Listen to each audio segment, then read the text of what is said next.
Hey everybody, welcome to my YouTube channel. My name is Teri Hunter. I'm an intuitive astrologer, and I'm here today with your weekly Traversing the Transits with Teri Hunter.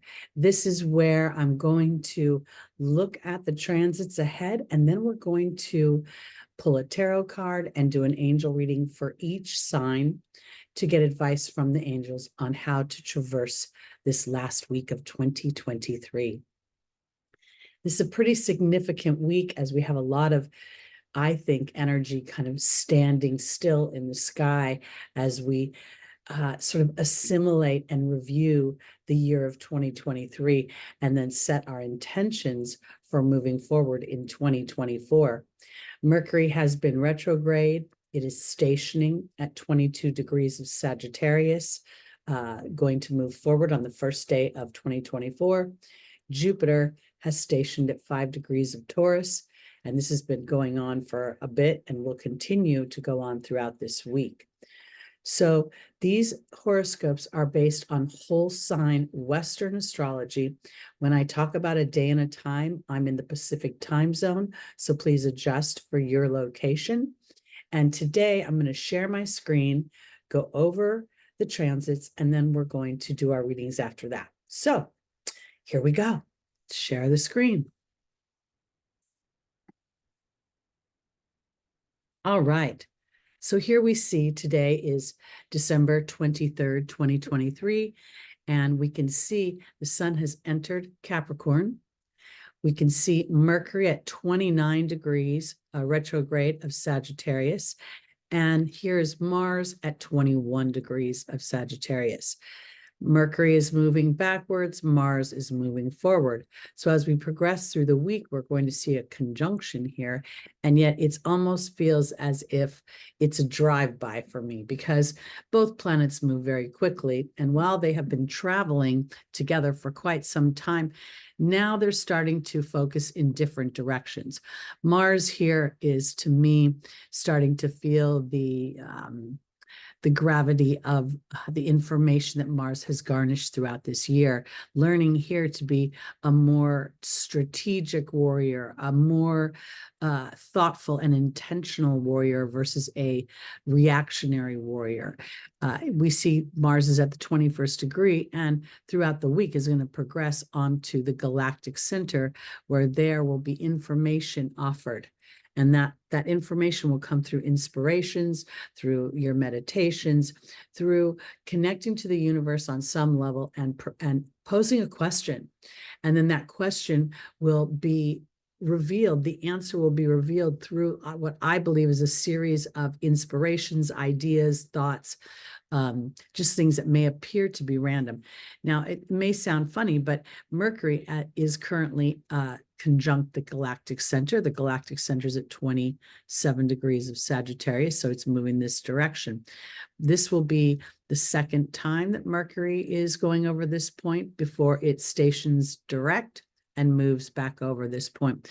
So here, Mercury is in fall in Sagittarius because it is in a sign it does not feel comfortable or respected. And now Mercury is starting to, through this slowdown, through this retrograde, reviewing broader concepts. And I think a lot of this has to do with business, commerce, and birthing ourselves forward in the material world. And I say that because when we click on Mercury here, we see it making a trine aspect to the North Node and to Aries. And this is going to continue. The closer the degree, the tighter the trine, but at the same time, it almost feels as if this is a journey a bit of discovering myself and being brave to stand up for myself. Aries is a very slow moving asteroid, I believe she is. And she's been in Aries since the early 20th century, I believe somewhere in the 20s. And she pretty much, everybody that's alive on the planet now has Aries in their natal chart. But why I think she's significant right now is because of her conversation with the North Node. What do I want for myself? How can I be a hero for myself? How can I take brave action? And where does that action come from? Is it a resistant thing, or am I feeling a sense of calm with my belief, my abilities, belief being the Sagittarius energy, and Mercury giving me an opportunity to review my everyday activities, how I'm communicating with my teammates, my workmates, how I communicate with myself. And then as Mars moves forward, we're going to move into its exaltation. I think that's going to be very powerful to start the year off. We also see that the sun is in a sextile to Saturn. And I think this is an opportunity to really start to think of how I assert myself out in the world. What do I want to build? And then using Saturn's energy to anchor myself into something that where I'm really identifying, what do I believe about this endeavor? Am I faithful? Do I feel I have the skills? Do I have a level of enthusiasm that will support my endeavor, or am I quivering in fear? Because this square from Mars and Mercury to Neptune is sort of tasking me to look where I have in the past hoped potentially that things would work out on their own, and where the universe is calling forth my intention through Saturn here and its sextile to the sun. So I think that's very powerful, and we'll see that throughout the week. I want to move forward because I want to focus in a little bit on Jupiter as well. So here we see Jupiter making a nice aspect to Saturn. This sextile to me is offering me an opportunity to take all the Jupiterian things that I know, move in foreign directions, start to rewrite my family history, start to trust my skills. This 5th degree is the Leo degree. So that degree, having that station there is really anchoring me into, how do I want to express myself? How do I want to birth a part of me in a way that allows me to have dominion and influence over my money, over my time, over my ability to traverse my life? That's the way I want to put that, because we see this, again, a nice trine here to the sun, which will tighten as the sun moves further into Capricorn. Now, right now, this Jupiter is making a blind spot, a square and a half to Mars.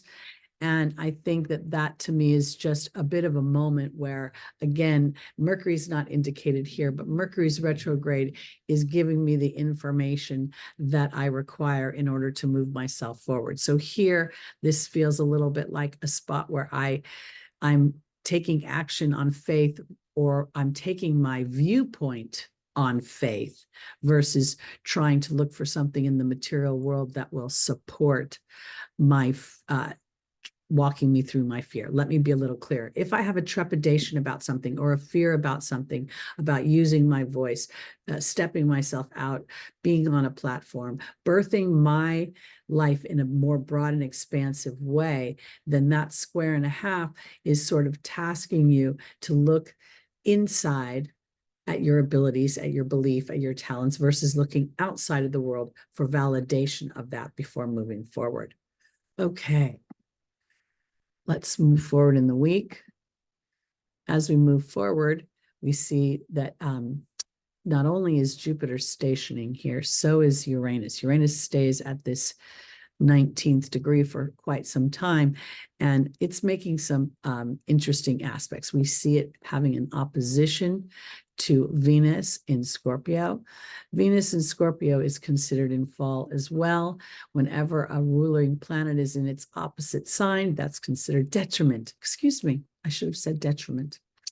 My mistake. Fall is when it's in its exaltation and it's in the opposite sign of its exaltation. So I correct myself. But I want to offer this because this Scorpio, with Venus here in Scorpio, you know, this is really digging deep into the psychology of how I value myself, how I make money, how I use my body to, support my endeavors, either through the powers of sex or through the powers of my mind and what I know. And this opposition to Uranus in Taurus is sort of asking, I believe, Venus to really dig down into those imprints, the parts of our life that are branded with experiences that are very relevant to how we show up and what our belief system is. And I think this epiphany that is being offered through Uranus's retrograde is saying to Venus, I can't really do anything about the past, but I can certainly do something about the future. And will I spend my time trying to figure out what went wrong, or will I start to focus in on what will go right? Or what it is that I want. We also see Juno over here in Virgo. And right now, while Juno, traditionally people think of it as a marriage point, I think of it as commitment and devotion. And with this trine, I think that's commitment and devotion to the liberation of yourself, to almost using, Uranus rules anxiety, rules the nervous system. So if for some reason you're feeling anxious, for any reason, that's an opportunity to slow down, to stop and say, maybe I'm moving in a direction that is not authentic to my truth, but rather what I've always done out of habit and out of other people's expectation of me. Because I think this is Juno here offering me an opportunity to be committed to what is important to me and how I want to renovate, innovate, move my story forward into the future.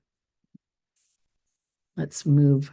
This is all happening on Christmas Eve here in the US and the Pacific. On Christmas Day, we see that the stars are pretty much in the same spot, and yet there are subtle nuances. Because as Mercury moves closer to the 22nd degree, where it will station to go direct, I think, again, this is really an opportunity to think in new ways, to pose new questions to the universe, to stop for a minute to identify where our belief system is on autopilot. That's the way I want to put it. And this is an opportunity to shift that autopilot. Now, it won't always be easy because here we see the square to Juno. So there can be an expectation from others to be of service to them. But we see a beautiful and exact sextile between Mars and the South Node. Brave action benefits the group, the couple, the partnership. We also see Mars making a trine to his little sister Eris. So again, here we're supporting this individuality actually is supporting versus separating the components. But the fear could be this Neptune energy where we're used to things being a certain way, and any sort of shift is, rather than feeling supportive, it could feel like an alert to loss. And that's why I think it's important to be mindful of those inspired ideas that come in during this last week of 2023, because I think this Mercury retrograde is significant because it's going over the galactic center 3 times. All right, let's move forward here throughout the week. We're seeing similar energies. On the 29th, I believe we're going to see Venus move into Sagittarius. She will enjoy that energy much more than where she's been. She'll feel so much freer, so much more inspired and excited. So we see that on the 30th.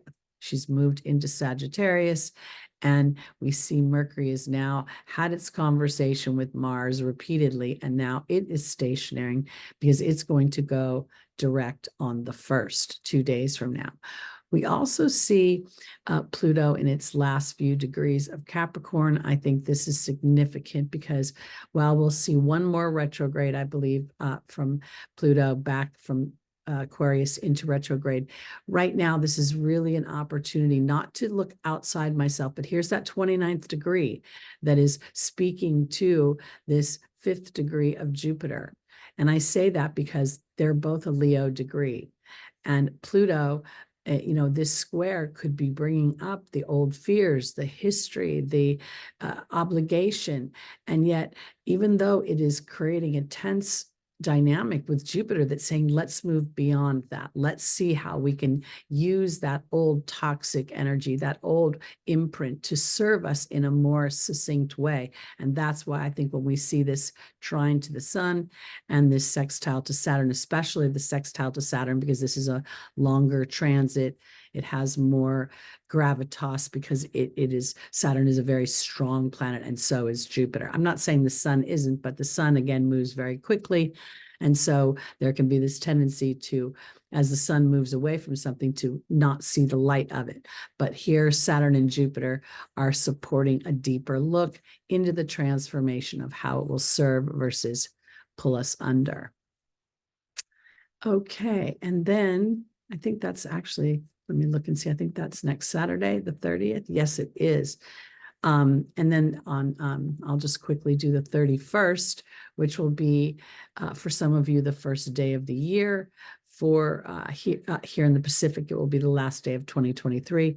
But I just wanted to note that here's Mars now exact the galactic center, and Mercury will go direct on the 1st of January. So this 22 to me is very significant because 22 it's a Capricorn energy.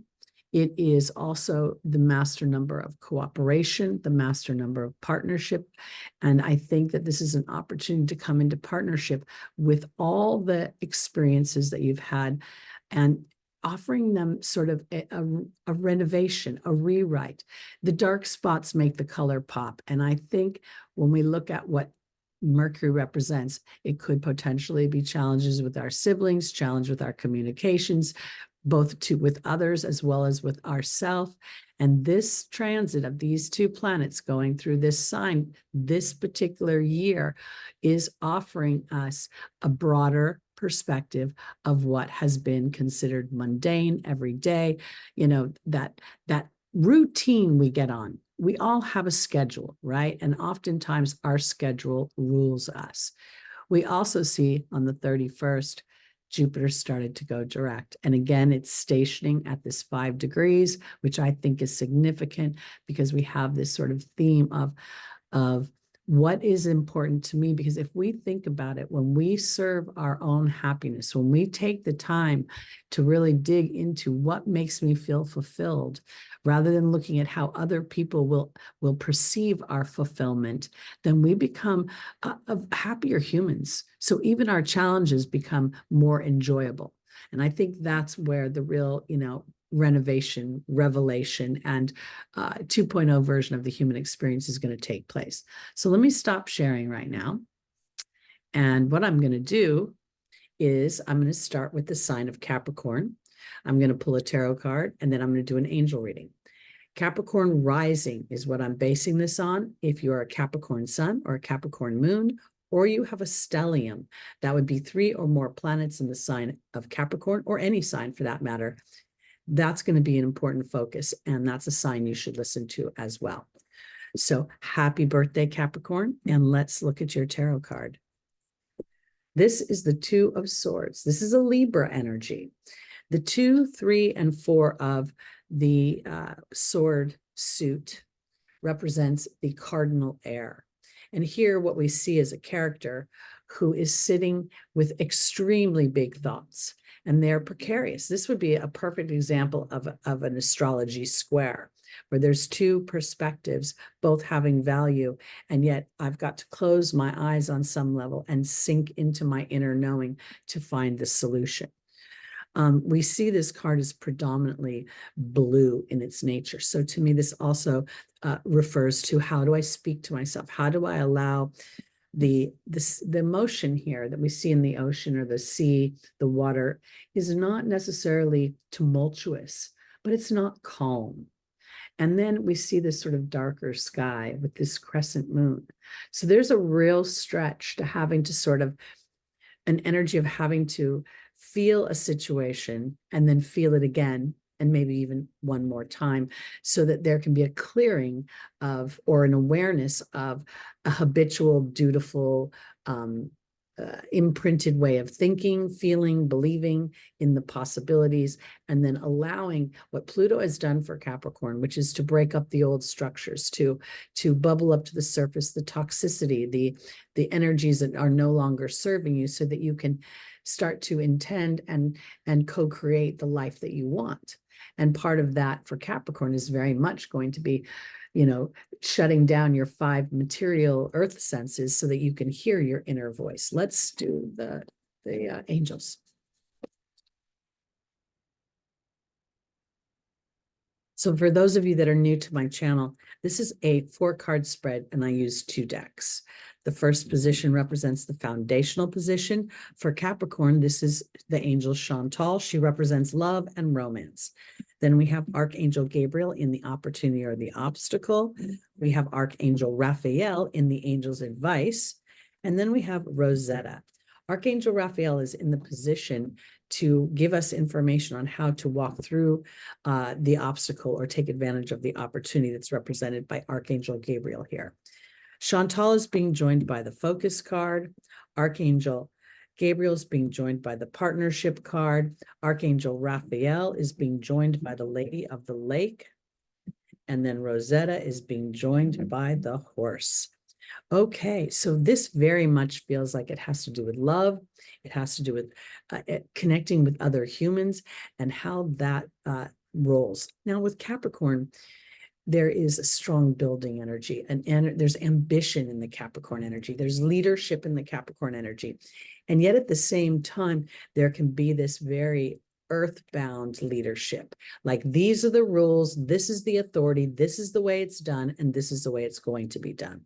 So I think what we're talking about with this too here is that now Capricorn, as a result of what you've been walking through of Pluto's transit, and there's been many others, you've been transforming from the old goat to the baby goat, to someone who starts to see life through more enjoyable eyes. It starts to put themselves as a priority and calling that leadership because it represents how to be in balance between what is required of us to live in a human structure, and then also honoring what is important to us within our inner knowing. Because Chantal is saying it's time to focus in on love. And I think this is literally partnership. And I don't think you have to be in a partnership, but as you contemplate an intimate relationship, oftentimes without realizing it, we'll boomerang back to our history, to where we've been, what the possibilities are based on that story. I believe that this is Spirit offering you an opportunity not to look back, but to look forward. And while it may not be easy to do that, because our brains are muscles that are imprinted, they literally have a default system. And as you consciously move towards the future, you can feel your brain wanting to go back and give you evidence of where you've been. That's where there's a little intention being required here, because here's the partnership card and there's Archangel Gabriel.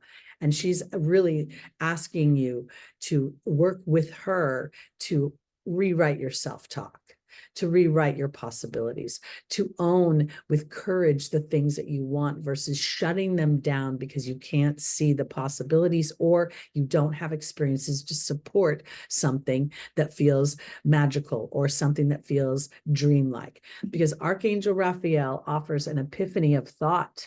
And we saw Mars and Mercury moving over the galactic center right now.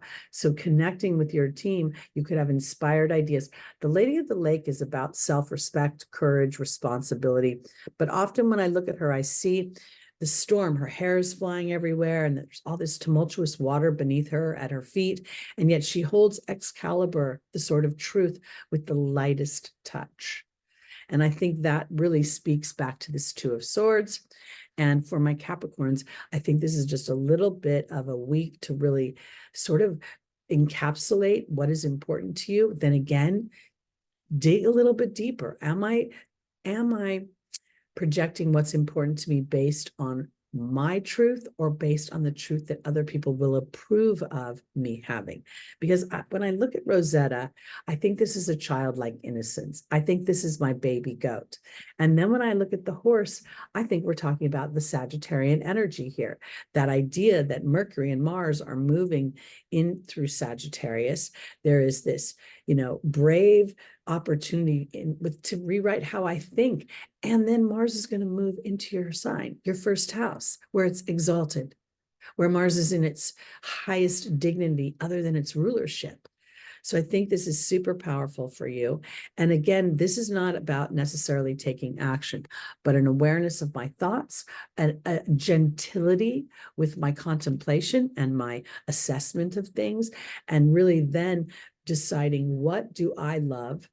What brings me a sense of excitement and motivation? And then focusing in on that, because I believe that the universe is going to start being more tangible as far as the laws of attraction.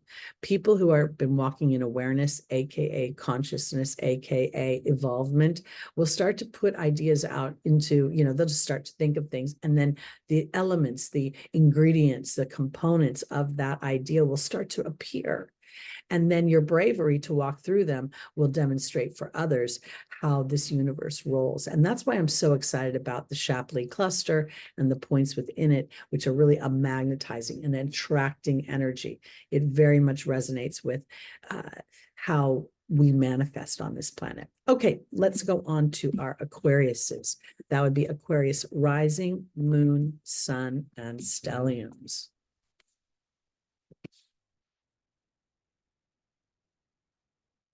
Your tarot card is the Page of Wands. This is, whenever I see this card, I'm always sort of immediately focused on the hat that he's wearing. It has a weird mercurial feel. It has a weird metal feel to me. And so here now, I look at that, the Page of Fire, this new, excited, enthusiastic energy, full of hope, full of faith, and full of trust in the universe as he looks up at what he's creating. The wands tend to have most of their foliage at the top of the stick or the top of the wand. And I think that is indicative of keeping my eye up and my sight broad. So let's see where we're going, because again, we have this energy of Mercury and Mars moving over the galactic center this week. Mercury will do this again in January, but in its retrograde energy, this is about review and reevaluation and even rest. All right. Because the new year could bring in so many things for Aquarius that are, the 2.0 version of what you want as Pluto moves into your sign and is in those, as it moves into that 0 degree, we're looking at a birthing of some kind. That 0 is a new, fresh, naive on some level energy. And that would play to the page. All right, the Indriel, the light worker, is here for Aquarius. Chantal is here as well. We saw her with Capricorn. Ray is in the Angel's Advice. And then we have Rochelle, as you honor and follow the guidance of your heart. This is what I've felt Spirit showing me for quite some time, is that the internet and the platforms that are created and the apps that allow us sort of an individual expression, these things are going to bring in material resources that offer us more bounty and more flow within our everyday lives as well. So here there could be an opportunity to really start to because when I see the page, I think I've had an inspired idea. I think this could have anything to do with the fire element, meaning Sagittarius energy, Leo energy, and Aries energy. So here is Aquarius having an inspired idea. And now this is about allowing yourself the unfolding of that through your inner knowing versus looking outside in the material world for the pieces to be there. It's as if you say, Spirit, I need a building block for this. And rather than trying to go get a building block, Spirit starts to bring those building blocks to you. That's what I think is going on. Chantal, the angel of romance and love, is being joined by the harmonious wealth card. Ray is being joined by the Lady of the Lake. We saw that in Capricorn. And then we have Rochelle being joined by the fire fairy, which is very indicative of this Page of Wands. I think for my Aquarius, you're going to have some out of this world ideas coming up. I think that there's an inspired time coming for you as we go through this week, setting intentions within yourself. So these intentions might be to be brave, to start the energetic and vibrational journey of of belief and anchoring, because when I see the high priestess and I see Indra, the light worker, I feel as if this is a real inner knowing, and there are ideas that are coming to me. There are things that I'm going to be inspired, and it almost feels as if one inspiration could potentially lead to another, because Chantal, while she represents romantic love, in this position, I think she offers expansion and wealth in the form of harmonious wealth, sort of trusting the flow, the ebb and the flow of the universe. As I get an idea, while I never had the idea before and it appears magical, I, as a human, am I now starting to approach it from a human place? I got an inspired idea, and now I want to put building blocks where I push on it. I have to find this. I need to do that. I think it's the opposite. I feel like your wealth comes from a little bit of relaxing, because when I look at the angel's advice, we have Ray, which is a meditative energy. And then we have the Lady of the Lake, again, in conflict between what she might think is expected from her on the outside world, how the world rolls, the possibilities based on her previous experiences, and then a deeper truth sits calmly in the middle. Because this is an emotional storm, this is a mental storm, and the truth is here, and it's obtained through meditation, through intentional focus to connect with the universe. I don't think every meditation has to be an Om meditation. I think we can have mobile meditations in the form of walking or running, noticing how spirit uses nature, because Rochelle is here as you honor and follow the guidance of your heart. And now we see the Firefarer bringing in more creativity, more optimism. And I think this is Aquarius starting to, kind of allow for the idea that if you have some anxiety, ruling the nervous system, that anxiety may be your inner knowing saying, whoa, Aquarius, are you sure you're going the right direction? Or are you doing that based on you or on how others will perceive you? So many humans, without realizing it, decide what is important to them based on other people's validation of that endeavor. And here, this is your individuality, and you are pre-wired and hardwired to be individual, to be unique in your expression, to be forward thinking and expansive, and in some ways to help inspire the rest of us through your innovative way of being, so we don't get stuck in a circle. Okay, let's go on to our Pisces, rising, moon, sun, and stelliums.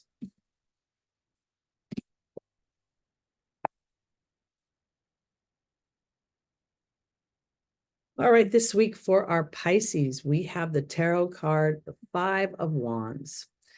This is a card to me that's extremely awkward. These people they're not fighting with each other. They're all standing around holding their creativity, their inspirations, their fire, hence the wands, in the most awkward way.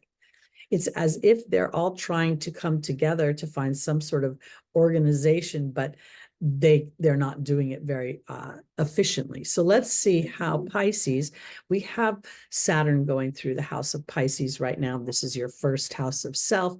And, with being such a compassionate, empathetic, and loving, dreamy sign, this might not be awkward with other people. It may be within yourself. Saturn sort of saying, let's get disciplined. Let's start to put some structure into something. Let's start to root it. Let's start to build it in the material world. And Pisces may be feeling a little bit like all over the place. Let's see where we're going, because we do have Neptune in the later degrees of Pisces right now.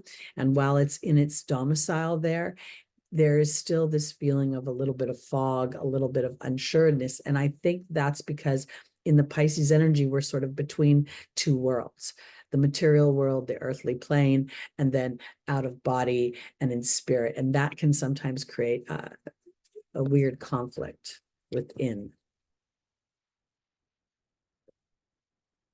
All right, Pisces, rising, moon, sun, and stelliums. Celeste represents a new home or place of employment.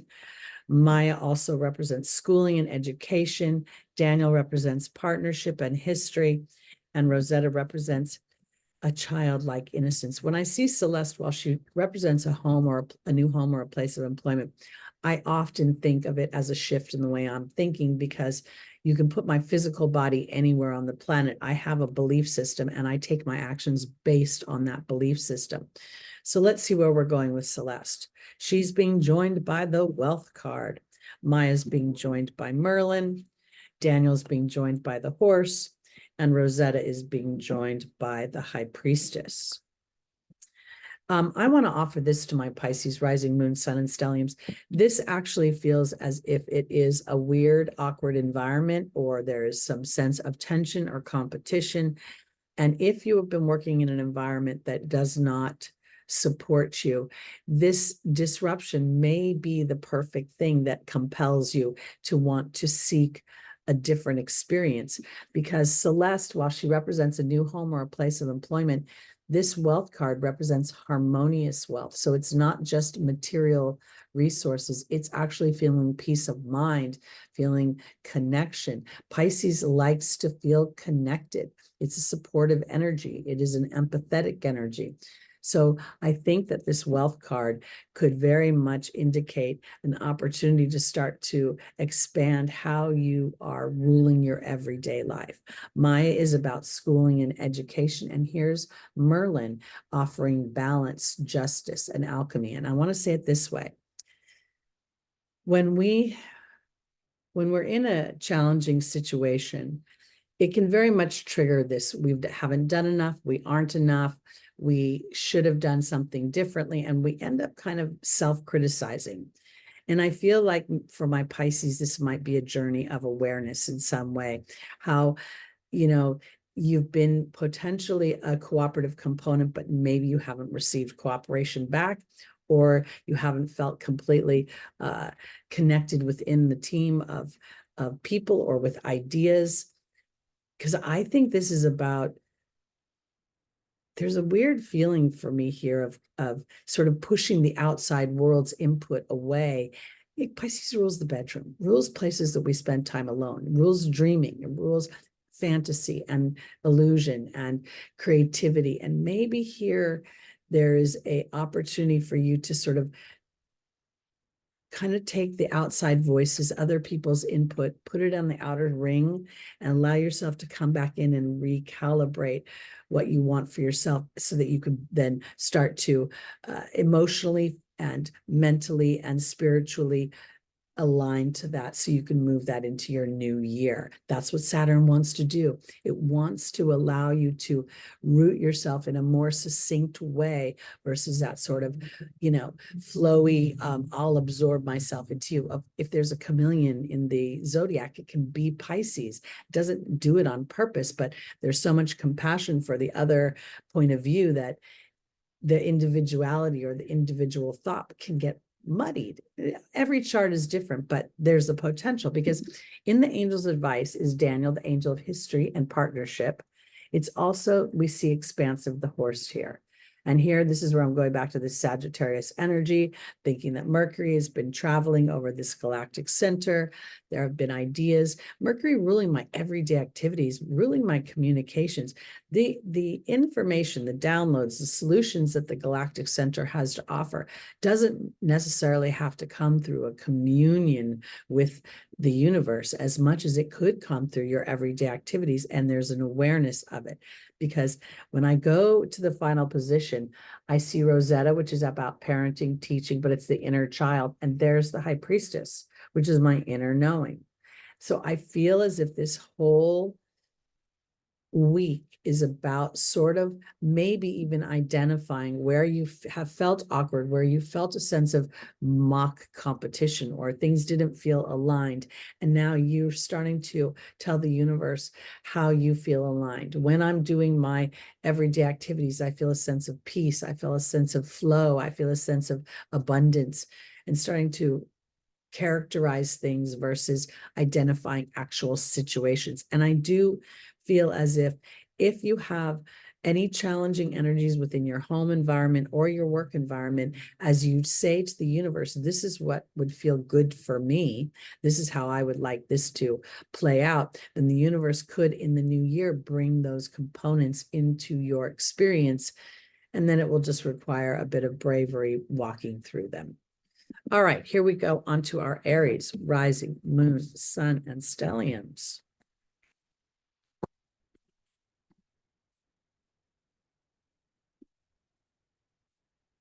Now, Aries, oftentimes, the first thing you hear out of any astrologer's mouth is about the warrior, okay? And while I can appreciate that as an aspect of Mars, there's also the hero. And I believe that Mars has done a lot of work being aware of how Mars communicates. Mars spent 7 months in Gemini in 2022 and early 2023. I don't think that was for naught. I believe that there Mars was honing his skills. There Mars was Luke Skywalker going through the exercises of a Jedi to trust my inner knowing versus what my eyes and my ears can see and hear. If you watch the Star Wars series, every time there's a character that goes through the Jedi apprenticeship, there is a period of time when they are blindfolded and where they are compelled to stretch their energy beyond their physical. This is Aries. This is Aries right now. All right. Here's the Six of Pentacles, my Aries. This is a have and have not card. It very much for me reflects a way of thinking. Yes, the universe is balanced, but when I look at this Six of Pentacles, the beggar who is not getting money, he has the scales above his head and he's wearing a blue tunic. This indicates to me that he's concentrating on his problem, whereas the beggar who is wearing more of the orange tunic and receiving the money is concentrating on what he wants and desires. And that's where the universe is like a computer, Aries. And the challenge of being an Aries energy is that anger and resentment, because oftentimes Aries can put themselves in harm's way and then not be appreciated for it because people don't appreciate the outcome. They want it to be all nice during the journey. It's like, go get the bad guy, but don't make the bad guy mad. Well, how do you get the bad guy if you don't make him mad? Because he's not going to get what he wants. So let's go on to our angel reading. Aries, our first angel is Archangel Uriel, anger, frustration, unforgiveness.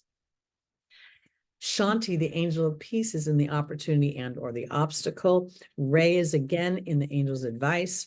And then we have patience, which is really about observing one's own vibration and own energy. Archangel Uriel is being joined by the goblin. Shanti is being joined by the queen. Ray is being joined by the lady of the lake. And patience is being joined by the unstable new beginning, the novice. I want to offer this for my Aries. You got a lot of energy going on in your house. Chiron has been traveling through your house. It's not easy. Chiron is the wound. The initial wound Chiron experienced was abandonment. Before he was even breathing barely. He was born. His mother looked at him. She was aghast at his appearance and immediately rejected him. That didn't go away. But yet at the same time, Chiron persevered to have a benevolent and a benign energy in the world, became a healer, learned how to use herbs. He helped many, many others. So here, I think what Spirit is saying is, if you want to be a have instead of a have not, if you want people to see you for who you are, what are you projecting? Because one of the shadow sides of Mars is that never ending, that sort of interior resentment, that anger that does not go away. And it could be that you personally are going through a situation and your history, your story says, I don't win. I never win. I could be right all day long, but somehow the other guy always gets it and I don't. That story is not supporting you, because in the opportunity, the obstacle is the queen and Shanti, the angel of peace and tranquility. So this is an opportunity for you as a brave warrior to start to rewrite your own story and to say, yes, I can be angry. And yes, I can have unforgiveness, but I don't have unforgiveness because I'm just boiling with anger. I might have unforgiveness because I have an inner knowing that says that that person is really not standing in integrity with their apology, with their way of being. So rather than being angry on the inside, I'm just going to take that now and remove it from anger and emotion to a piece of information that allows me to have the courage to move my story forward. Because my anger, even if it's justified, is anchoring me in an energy that's making me feel like a have not. Because here is Ray. That's the connection to spirit. And there's the Lady Lake again, that truth that's being held ever so delicately in the midst of an emotional and mental storm. I myself am an Aries rising. I can be a hothead. I can get pissed off. I very much can feel my Aries energy. And yet, as I have aged and seasoned on this planet, I have an awareness of that energy. And in doing so, I am able to support a new vibration of that energy. I'm able to have enough awareness to ask myself, when I express this thought, if I was hearing that thought coming at me, how would I receive it? Because patience is not about sitting on an egg. It's about studying your own behavior, because you're going to synthesize that as you start a new beginning that's representing much greater leadership. Now, let me offer this to you, Aries, because Mars, your ruling planet, is going to move into your 10th house of Capricorn in about a week or so. And this planet, your ruling planet, is exalted in an energy that squares you. Now, how does that work? How can it be so powerful and yet still create tension for me? Because the tension is coming from you being aware of how you're showing up for others. And it's not to judge yourself as bad or, less than, but rather, how can I be effectual? How can I actually be me and express any anger or frustration I have without getting my ego checked, without edging God out to affect an outcome that you would want versus the outcomes that you may have experienced? Because you may have experienced loss just because people are like, well, you're too hot-headed, so you can't win. So I think this is a whole new beginning for you. And personally, I've gone through some disruptions that have offered me an opportunity to express myself differently. And I've been very proud of my own self-expression versus focusing in on the disruption. So it shifted things. All right, let's go on to our Taurus's rising moon, sun, and stelliums. Taurus, really, I'm so excited about this Jupiter and Uranus transition going through your first house. Around April, we'll see Jupiter and Uranus conjunct. It's going to be pretty wild. And I think there's a lot of benefit to be had there. So preparing now for that period of time, you are you plant the seeds, you tool the soil, you nurture, you're a builder in a paced way. Taurus is a steady energy. It's a consistent and dependable energy. So here, I think this is an important idea because Jupiter represents business, commerce, expansion, and wealth. And while we can look at it about foreign people, foreign places, and travel, I don't necessarily think this is about travel. This is about my home. This is about Taurus rules the family history. It rules history, the second house in general. And here we have Uranus offering sort of this reconciliation, a liberated, renovated way of looking at my history. I don't believe that people can really release things. They can put them in dark closets and maybe forget that they happened, but ultimately on a soul level, each experience adds another color, another layer to who we are. So we don't want to really release anything. We want to integrate it. We want to turn it into divine disruption that offers wisdom. So let's look at your tarot card. It has to do with money. And what does Taurus like to build? Money, because money gives me a sense of security. This is stuck money. This is where the character is a royal. He's not the king. He's not the queen. He's not an emperor. He's like a lord. And yet, while he has resources, he's holding on a little too tight. So let's see, because this could be anything. Could be something you're holding on to emotionally. It could be something you're holding on to spiritually. In a way of fear of loss. That's where I'm going. It's not like holding on to anger.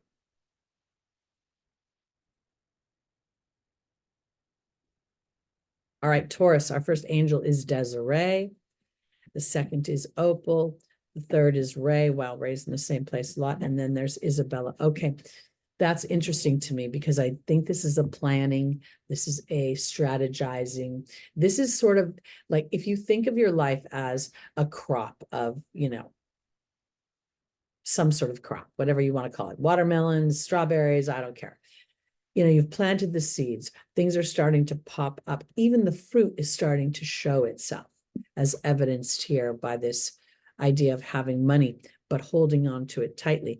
I think there's something about not necessarily taking action right now, but allowing for some sort of more growth or more expansion that will help rewrite your history in a way where you trust the process and the outcome more succinctly. I kind of think of Desiree as being joined by the disruption card, Opal's being joined by the fear card, Ray's being joined by the wealth card, and Isabella's being joined by the high priestess.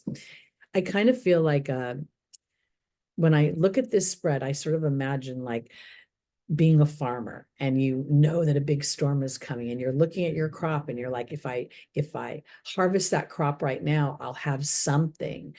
I don't know what the storm is going to do. Is the storm going to destroy everything? Do I take what little I can get out of it now, or do I trust I'll be safe through the storm and then my crop will grow and expand? Because there's something about this, Taurus, where I feel like you might be gripped in worry or in unsureness. And if you take action on that, I think it's not going to be as effective as if you allow your inner knowing and inner trust of the universe to supersede your human fear. And then that will give you an experience that you'll be able to build upon, because something's not lined up right now. So if you take action on something that feels, oh no, I need to protect myself, I need to hold on to my resources too tightly. This is not about throwing yourself in an unsafe place, but there's a dominant energy of loss or fear. And if you're living in the United States, it's been going through its Pluto return. Capricorn's a second house. I expect some funky monkey stuff with finances to go on in this country moving forward, a wobble of some kind. But also at the same time, people who are experiencing this kind of material are in some ways becoming into a level of awareness that can insulate them from the storms outside themselves. So they represent something for others, because here is fear. And then Opal is saying you're a child of God and that you're being protected. So somewhere, Taurus, you could be inadvertently concerned about money, about wealth, about what's going to happen in the future, and then taking action on that. Let's say, for instance, you are in a financial concern and you're like, I should sell my house right now while the market is still good and while I can still make money out of it. That's not a good platform because it's fear-based. On the flip side, if you go, I want to sell my house because I'm excited about where I might go, that's a different vibration, because spirit is encouraging you to think about wealth and expansion, and not just money, but how you feel a sense of harmony within yourself. I'm a Taurus moon, so I'm a little bit of a challenge. I got an Aries rising, which makes me like a ram. Then I've got the bull as my emotional body. And on some level, while that can be difficult in the human experience, I've trained myself to be able to trust my connection with spirit, because now is a time to trust an inner knowing beyond what you have in the past. And if that inner knowing is like, I'll be okay, the money will be there, whatever I need will be provided. This Four of Pentacles is an energy of some kind of like holding on too tight. It could be called hoarding on some level. It could be called frugality, or being frugal, or being too tight with your resources. And that is a focus on not enough. So spirit is offering you an opportunity to validate your thoughts and yet step up and over them by connecting with spirit in a way that says, thank you for bringing all the resources I need to flourish and feel flow in this physical experience. All right, let's go on to our Geminis, rising, moon, sun, and stelliums.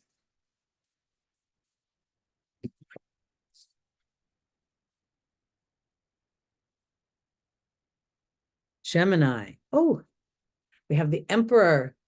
The Emperor is a wonderful energy. He is an Aries energy. It's an energy of individuality. It's an energy of leadership. This guy is very self-assured. He has, we see through this long beard, he has been in this position for some time, and he is a seasoned emperor. So he has a sense of calm, and yet he is ready to take action if he needs to. All right, let's look and see where this is taking you, Gemini, because right now, Pisces, I believe, is your 10th house. And there could be things going on within your career sector or within your public visibility. The 10th house is also a house when you change your status, like you go from married or from single to married, or you go from childless to having a child. It's a house where others see your activity. So there could be a calling forth of claiming your life and your own version of that. That would be the Aries energy. What do I want for me? Whereas Gemini is an energy of others in some ways, because it's a social sign. It rules my siblings. It rules my experience in life when I was in grammar school and or elementary school, whatever you call it. And that experience molded my self-confidence. Was I the cute girl? Was I not the cute girl? Was I teased? Wasn't I teased? So here there's an energy of taking back and claiming. Let's see. All right. Serena is the angel of abundance.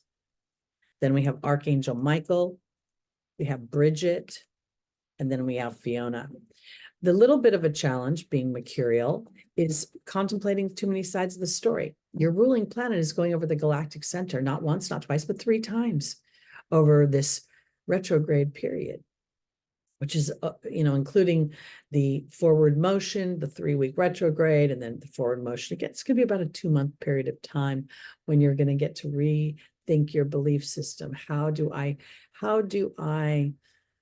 Where do my thoughts take me? Because when I look at Serena, I think it's literally about being serene.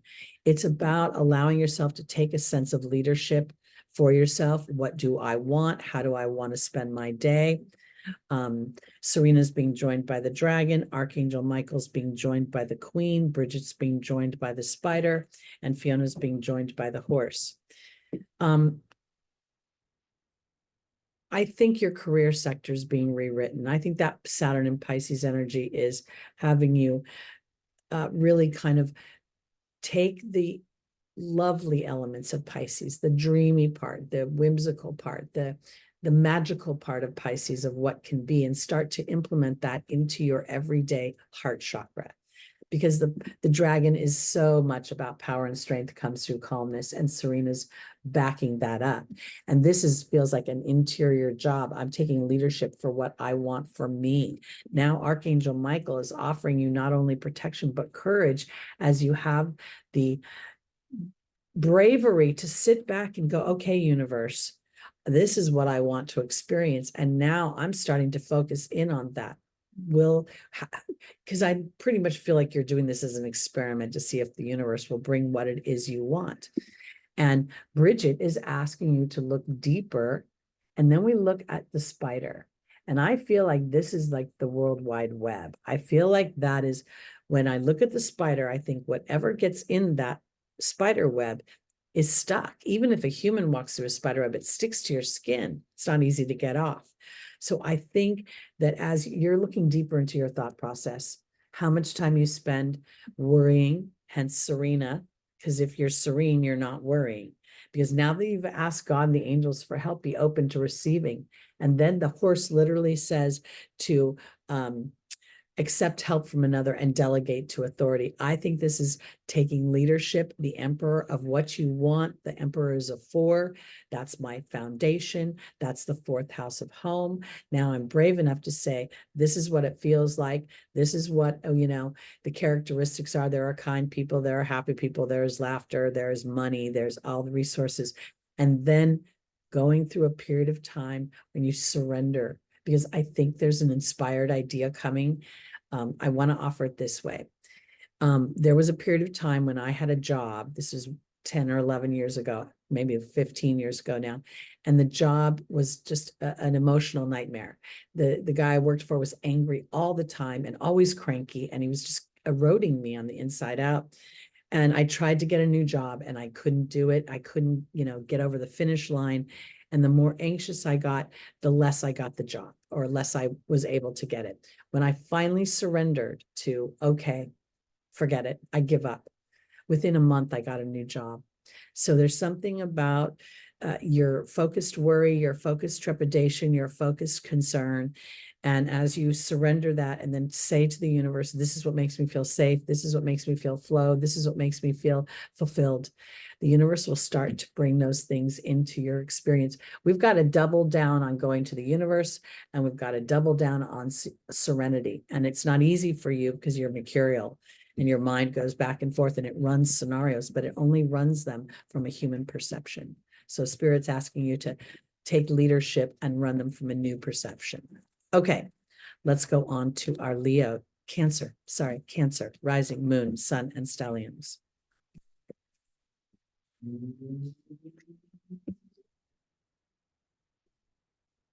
Cancer, our tarot card is the Fool.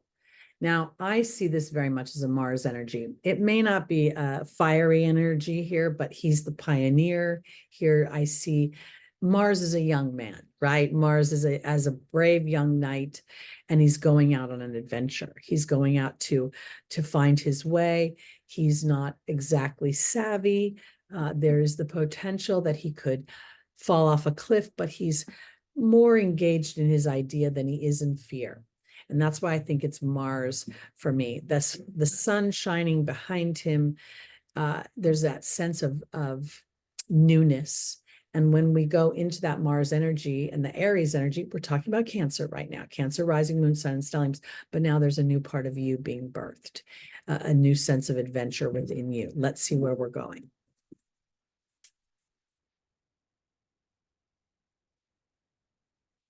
Our first angel is Indriel, the light worker.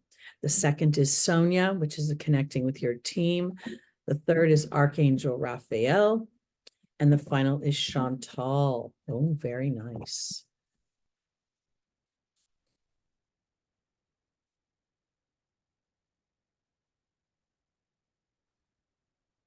Indriel is being joined by the cat.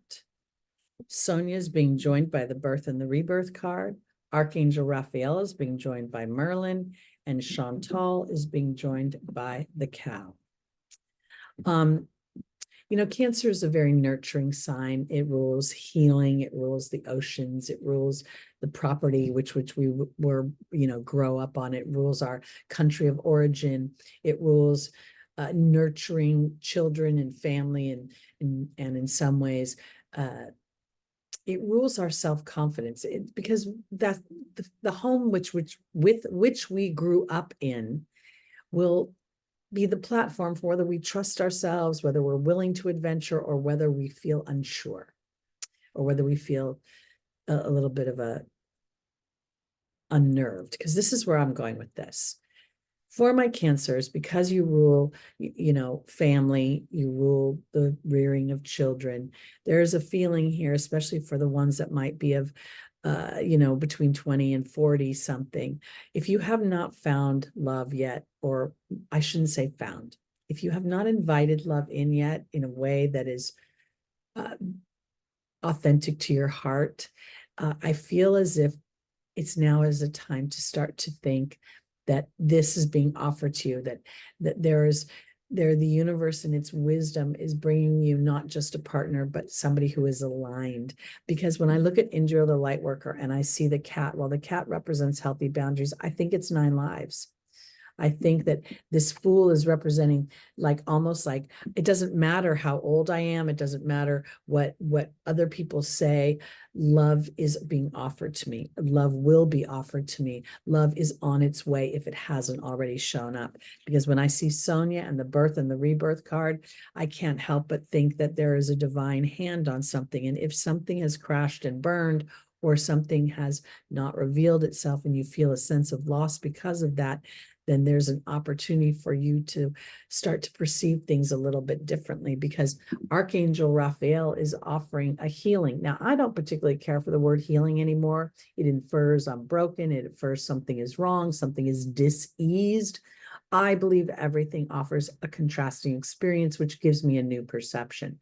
Balance, alchemy, and justice. Archangel Raphael is offering some sort of new perception that brings in a wisdom that supports a rebirth within your love life.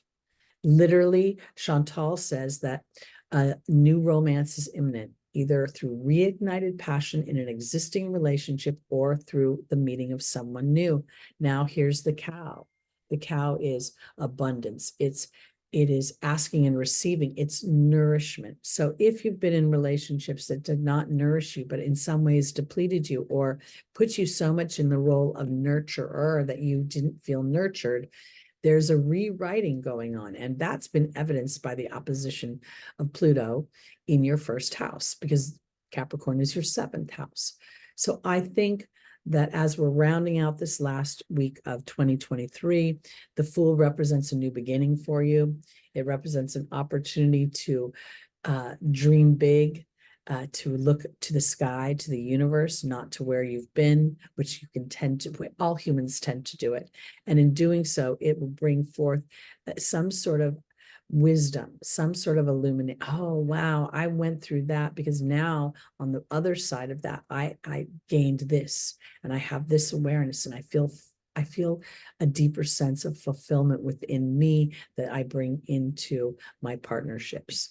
I absolutely want, if you have not experienced the relationship you want, or you have not gotten married, your focus in on how it feels when you're in that relationship will help the universe draw that relationship to you.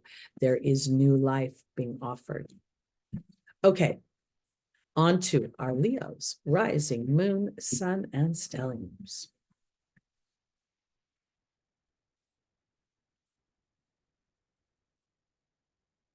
Our tarot card for this week. Okay, my Leos. This is a wee bit of a challenge. This character is literally part of a wall of thought, and she's feeling imprisoned by it. The 8, 9, and 10 of the swords represents mutable air. When we look at mutable air, we're looking at the Gemini energy. And I feel like when I look at this, her toes, she's sort of looks like she's standing on her toes. There's a little part of it that almost feels like her feet aren't flat on the ground. And she could wiggle out of these bandages. She could move the bandage, but she's somehow gripped in something that feels beyond her control. So I want to offer it this way, because Leo's a fixed sign. And therefore, the fixed signs are sandwiched in the middle of their quadrant. They don't feel the expansiveness that the bookends feel. So here, there's a part of me that feels, for my Leos, where is your focused thought? Because that 8 is also a number of transformation.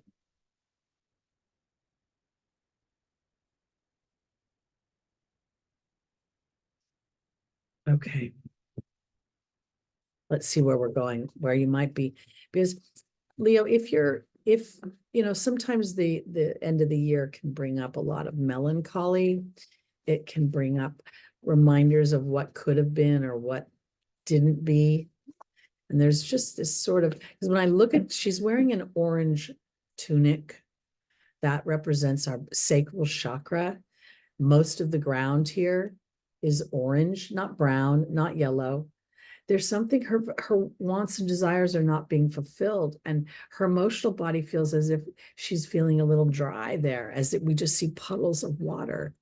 And I feel like she's so focused that on what hasn't been, where she feels bound up, where her dreams have not come true, that she's holding herself in place.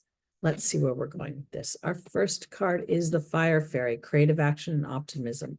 The Queen is in the opportunity or the obstacle. Forgiveness is in the angel's advice, and disruption is in the final position.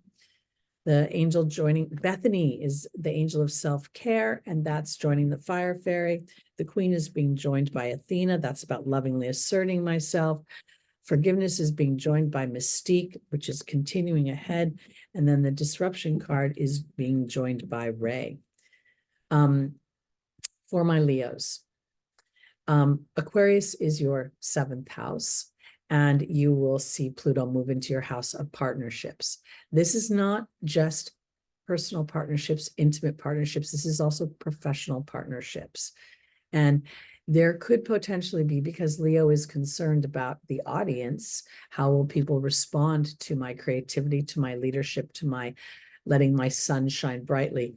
This Fire Fairy and Bethany about self-care, I think this is really about starting to focus in on what you want versus where you've been. In the human experience, it's very easy to feel as if we are sort of vulnerable to our circumstances, vulnerable to the situations around us. And we don't really see ourselves as a cooperative component to the disruptive things in our lives. And recently, there's a new tenant in my building, and I'm saying this because he's a creative artist, very Leo-like, and he's created disruption in his presence here. And initially, it hit me in a very like, what's wrong with you? Why are you so rude?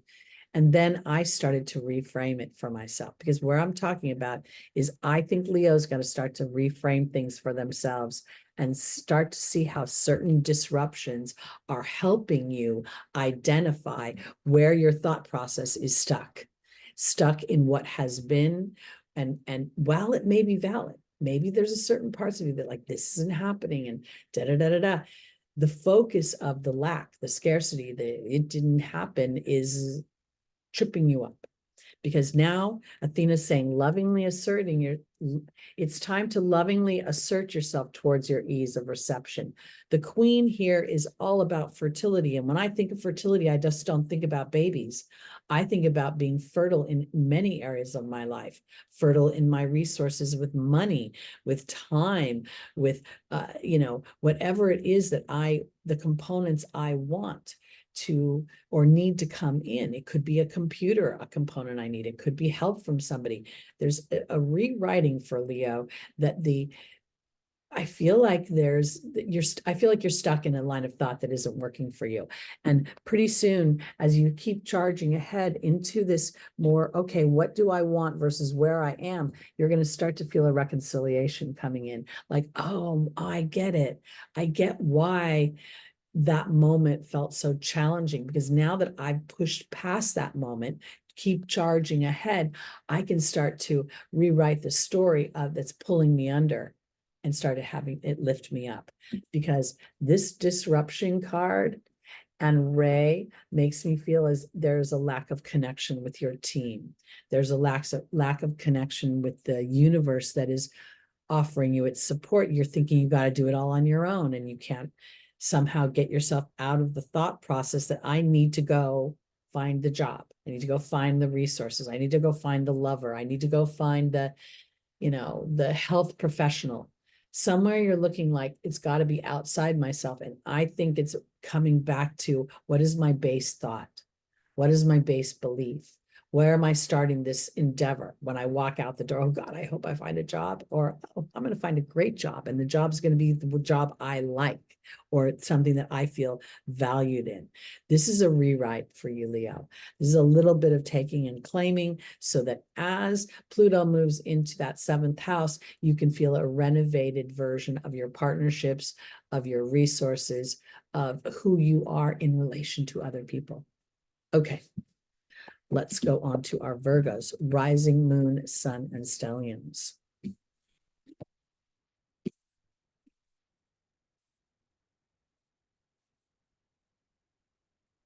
All right, Virgo. Oh, this is a lovely energy. This is the 6 of Cups. This is a cup of childhood innocence. It's a cup of love. It's a cup of, this is the only card in the cup suit that has all the cups full of flowers. And I always seem to focus in on this adult walking away. In the background, he's wearing purple tunic. And I almost feel like the human structure that is represented by an adult viewpoint, right, is in this energy is sort of back here. And there's faith and there's excitement. Little kids believe in superheroes, and they believe in magic, and they believe in Santa Claus, and they believe that the universe and the world is good by nature. And I think this might be what's being offered to my Virgos. You are mercurial, you're ruled by Mercury. Your ruling planet is spending the last 3 weeks of 2023 reviewing not just the year, but your belief system, where you've traveled to.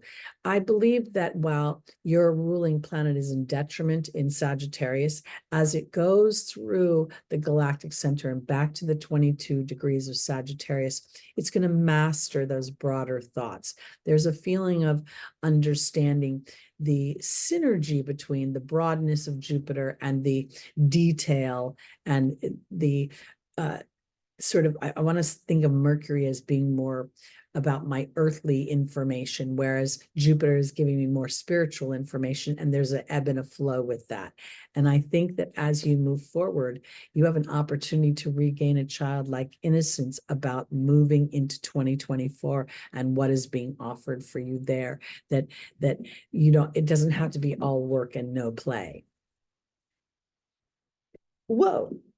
Well, hold on, got to get all those cards that flew. Ugh. And I grunt as I do it, pardon me. All right, here we go, Virgo. Rising, moon, sun, and stelliums.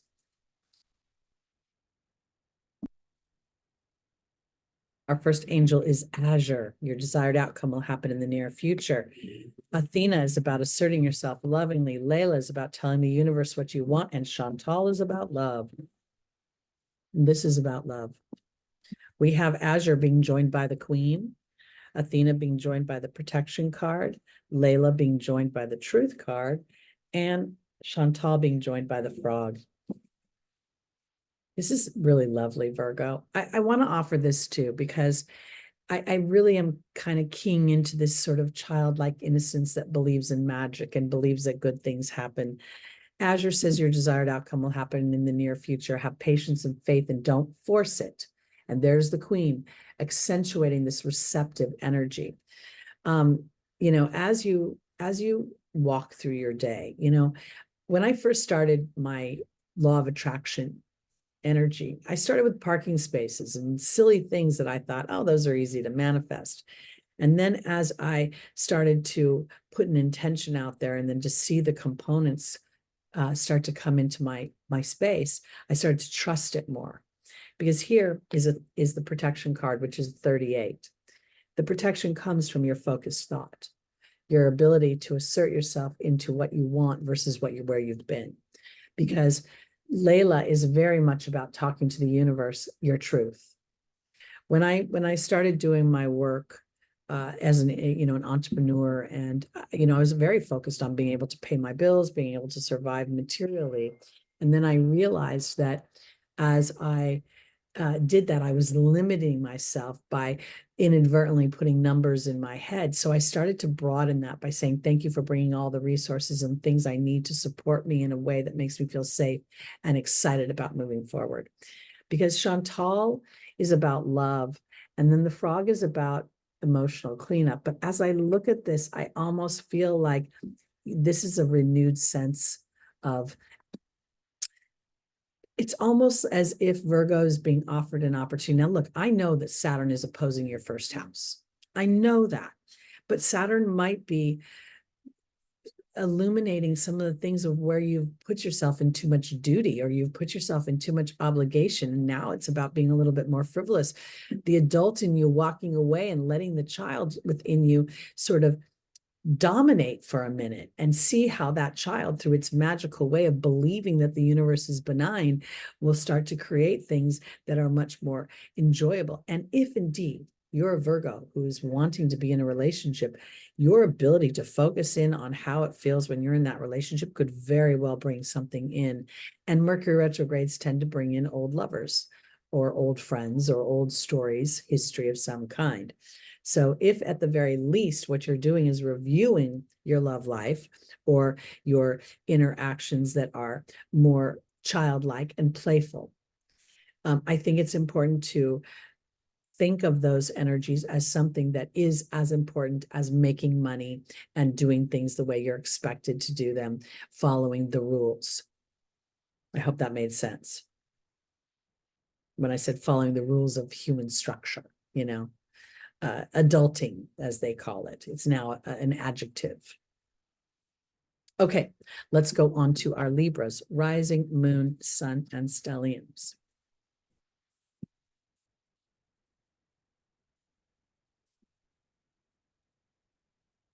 Our tarot card for our Libras is the Queen of Pentacles.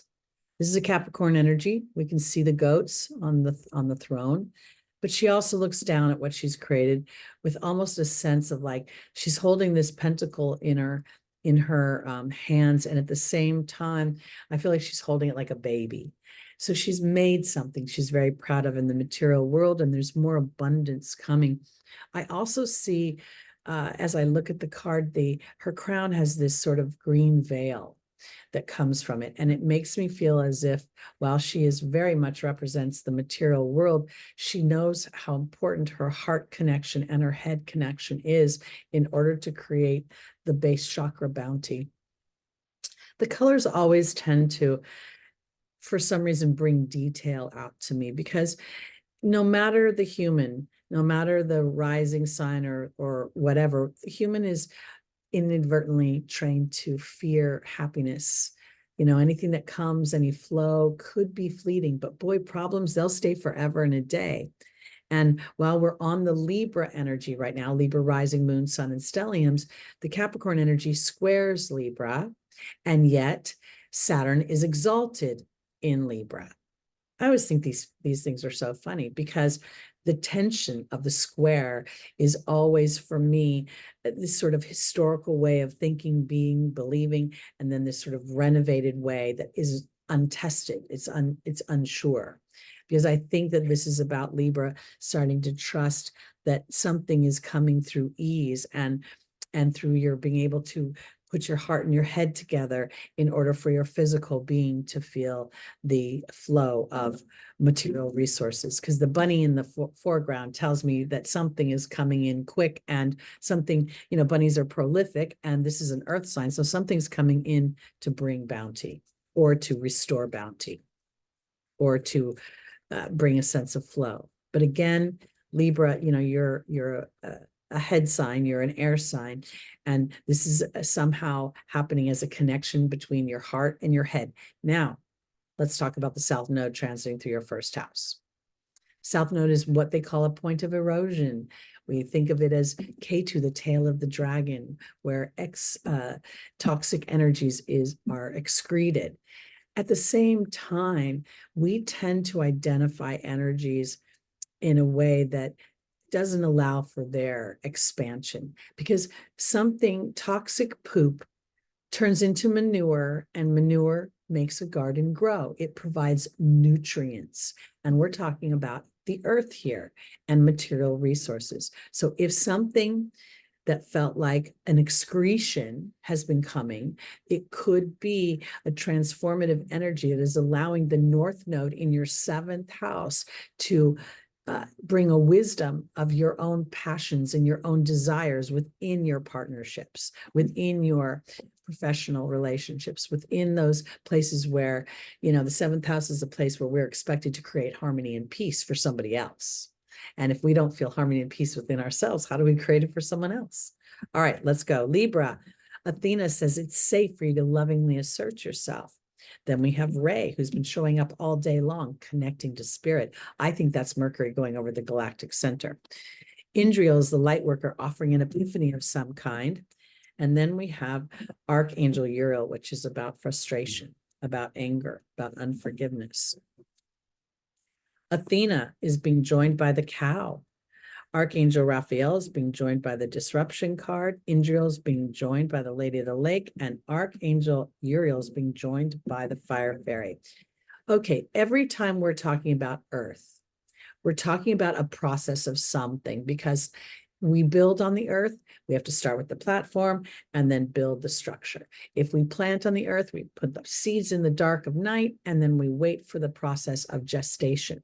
Here, I believe that this is a period of time for my Libras to continue to focus in on what you are building in the material world, but rather than doing it from a place of taking physical action, it's starting with your heart and that connection to your head, because here is Athena offering you an opportunity to assert yourself, but in the idea that you receive easily, that the universe has a flow of abundance that will nourish you, because somewhere you have been potentially not feeling connected to your team, or you're feeling some sort of wobble in your spiritual practice. And this is a holiday season. We get kind of caught up with the shopping and the gifts and the shelf on the elf and all the other things that are required of us. And I almost feel as if this is a time of gentility with yourself. Again, sort of looking at, here's Indra, the light worker, and then here's the Lady of the Lake. And the Lady of the Lake here is, she's always holding her truth in the midst of some sort of internal struggle.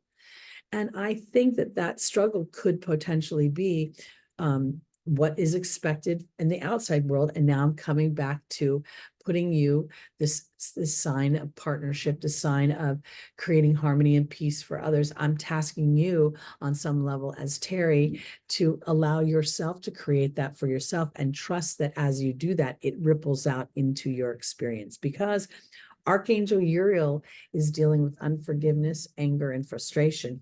And there's optimism in the form of the fire fairy. The challenging side of Libra energy is that it doesn't like to confront. It doesn't like to have arguments. It doesn't want to have to stand up for itself. It wants others to be able to see its value and then act on that.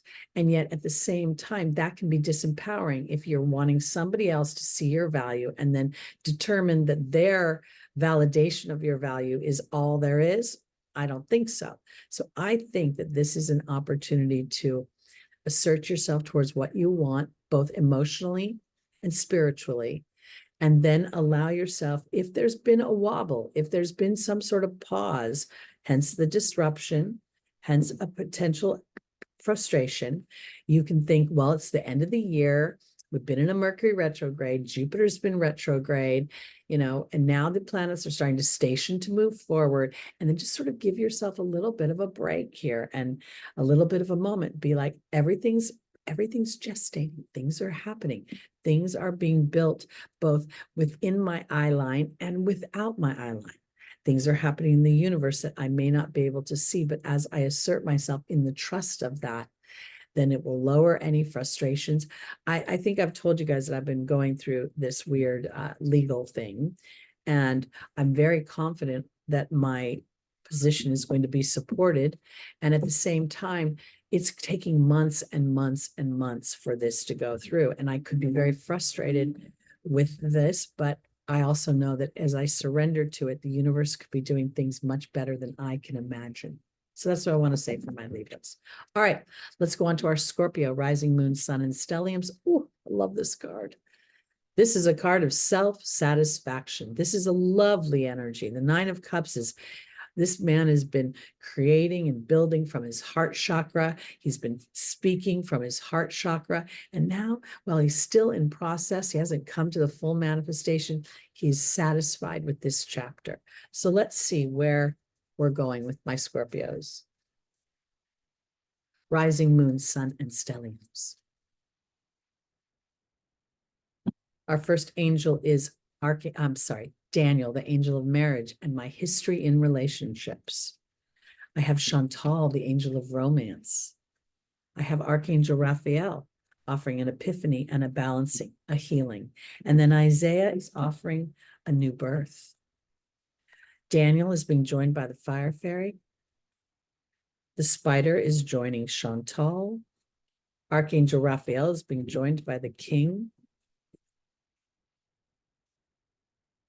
And Isaiah is being joined by the burden card. Well, this is interesting. I want to say this for my Sagittarius, for my Scorpios. I think that, Mercury retrogrades can bring back old lovers. They can bring back history. And when I look at this, well, there's a lot to do with love in this and physical interaction. It also feels as if you're assessing your love life in some way. It doesn't feel like you're like addressing things with another human as much as you're starting to think, wow, Scorpio's savory. I mean, I'm a little crazy. I love the malefics. I love Pluto. I love Saturn. I think they offer me such wisdom and information that I'm not always aware of because it's so buried deep inside my human structure. So here, Scorpio, there's a sense of satisfaction with what you've been doing. Somewhere you've been incorporating your base chakra with the way you think. You're becoming aware of something, and that could be that deep psychology that you represent. And when I think of Scorpio ruling sex, I think that sometimes it can be manipulative. It's a way to assert power over somebody. So here, Daniel, the angel of marriage, and the creative action of the fire fairy is telling me I'm somehow incorporating my history and relationships, and this is now starting to work for me rather than making me feel like I'm being pulled under, because I believe that Scorpio is calling forth a very solid relationship. This is a relationship card for me. When I see the spider, the fly gets in, it doesn't come out. It's a commitment for life, okay? Might not be a long life for the fly, but it's a life nonetheless. And here's Chantal, the angel of romance, offering either new romance or a resurgence within a romance. And then in the angel's advice, I have the king and I have Archangel Raphael. While this can represent male energy, it also represents justice, fairness, balance in relationship. And there's an epiphany of some kind. There's an awareness. And this is what I think Scorpio is so proud of. There's something where they're like, I get me now. I see how I roll. And while Isaiah offers a new beginning, right? A gestation period, and a protection, the angels watching over us, there's the burden card. And this is what I think a square in astrology is, where I have an awareness of an evolved version of myself, or a version I want to implement in the world. I want to be like this kind of person, but I've been sort of this person. And that tension to me could sort of be Scorpio is co-ruled by Mars. You have an idea of what you want. You've had an epiphany. You've sort of reconciled a history that's uplifted you. And now you're ready. You're ready to invite love in. You're ready to charge into commingling your body, your money, all your Scorpion things. And while you're ready, you're still in a period of gestation. You're still in a period of allowing things to grow. And I think that growth is going to be brought to you through divine intervention, for lack of a better term. So let's just say you're a Scorpio and you get invited to a concert, you get invited to a ball game, you get invited to a holiday party. I don't know what it is. You have no expectations of anything happening. And then out of nowhere, you meet somebody and you get super excited.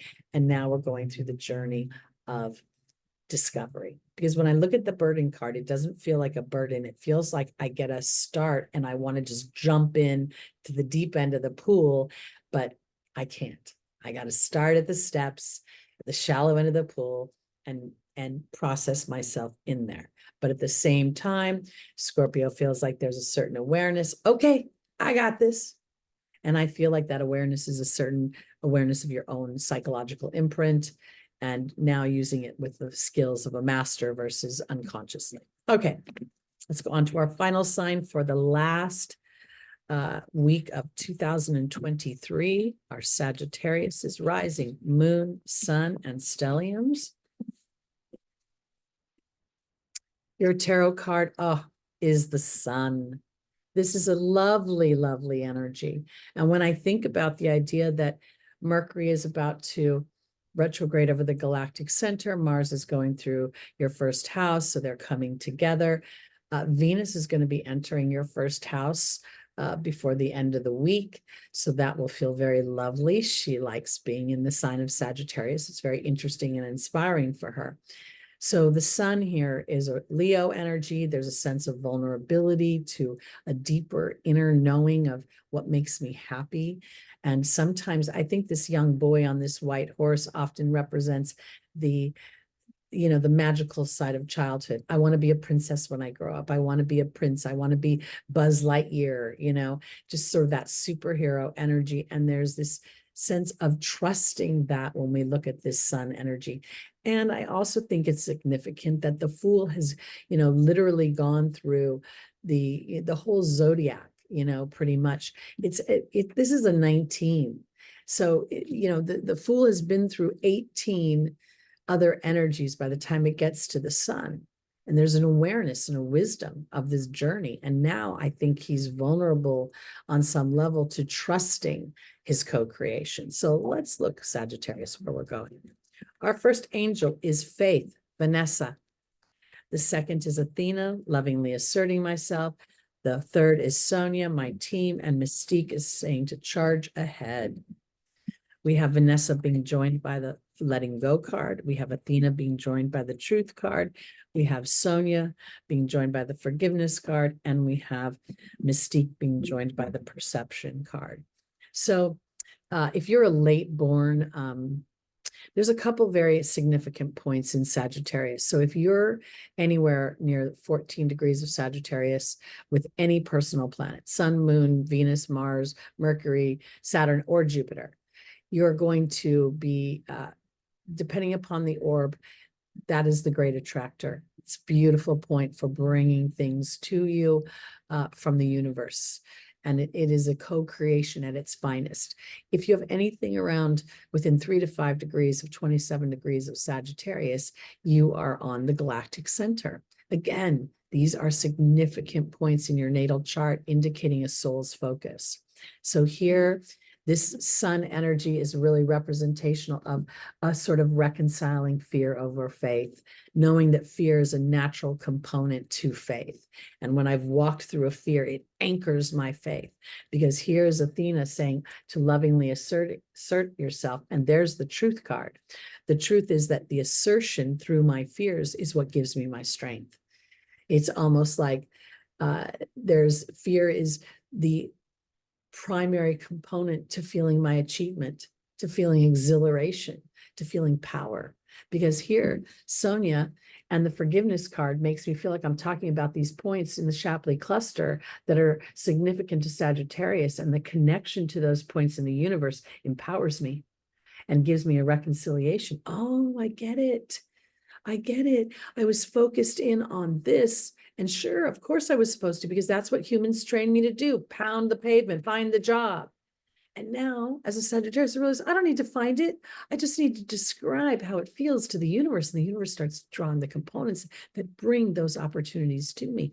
And my job is to have the faith to walk through those doors. Because Mystique is saying to keep charging ahead, expect miraculous solutions. And then there's the perception card.